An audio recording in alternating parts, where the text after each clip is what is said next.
Hello everyone, welcome back to HTML and CSS lessons on Codecademy. So now that we finished the small project on what we covered so far, let's get started with learning new things again. So our HTML journey has been progressing very nicely. So far we have covered how to set up the skeleton of an HTML file, headings, paragraphs, images and links, font colors, sizes and types, background colors, aligning text, bolding, and italicizing font. In this course, we'll cover some more important structural aspects of HTML. Tables, divs, I don't know what that is, and spans, which also I don't know what that is, but we will find out what it is. To get warmed up, make the heading have the font family Arial. Easy enough.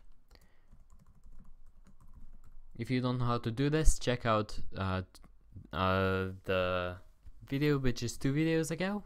So subtract 2 from the number which this video is, basically. Yeah. So style equals font family, and we want to do Arial. There we go. Add an image. Oh, it just says add an image. It doesn't give us the thing, the ninja image. Oh well, I think I might have it on clipboard. Let's see. No, I do not. Okay, I will add that on later.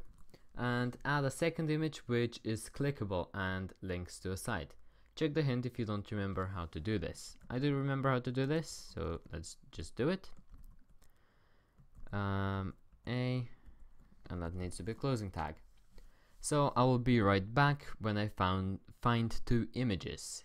So I found the 2 images. Also, what I forgot to do was, in between the A tags, I forgot to add the image source tag, which I did off camera as well. So don't forget to do that if you're following along. But if we could go on the site, as you can see, I can't click the first image, and this is the first image, but I can click the second image if I really wanted to, but I'm not going to. I'm just going to save and submit and move on. What are tables then? So tables are very useful. We use them to store tabular data, so it is easy to read. When you want to present information neatly in a table with rows and columns, you guessed it, the table tag is what you need. There are many tags associated with tables, but it all starts with the table tag, so let's add that first. So it works in a slightly similar way to how lists work. So you have a tag, and then you need for that tag to actually do something, you need tags within it to actually be able to order things. So let's see what our instructions are.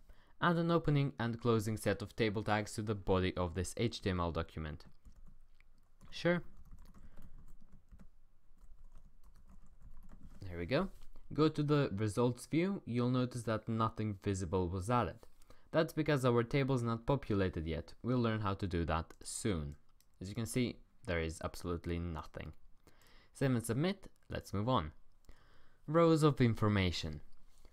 A table is just a bunch of information arranged in rows and columns. We use the tr tag to create a table row. I don't think that you can use a tc tag to create a table column, but yeah. We'll learn how to create columns shortly, and everything will start to come together. Okay. You don't really create columns in tables. Instead, you tell each row how many cells to have, and that determines your number of columns. So you don't create columns, you create rows, and how many rows you have determines how many columns. So you'll see what I mean. So we'll get to the details of table cells in a minute. In the meantime, we've added a set of tr tags, as you can see here, to the table on line 9, creating a table row. Add 2 more rows to the table on line 11 and line 12. And if, as you remember, this is a comment, so it doesn't show up in the view. So we've created 3 rows. Depending on how many elements you add within the rows depends how many columns you get. There we go. A single column. Look at the HTML table now. So as you can see, we have a table with just an element, one element, nothing else. Can you tell that there are still 3 rows? Well, no, you can't. We've added a little more white space to make it easier to deal with table columns and table data. We've added a single TD, or table data, cell to the first row, so that's here, essentially creating a single column. If you view the result tab, now you'll see that we've drawn a border around it. It's not that impressive, but don't worry, we're about to add more table data cells. We're starting to add a lot of HTML elements now. Make sure to indent your tags as you nest them so you don't get confused. Do make sure to do that, otherwise your code can get confusing. In the second row, so this is our second row then. I just need to see where I was. In the second row, add a table data, TD cell, and a type 2 between the tags. TD and then /TD. I always like opening and closing tags first and then adding things between them. Oops, that should be a capital T.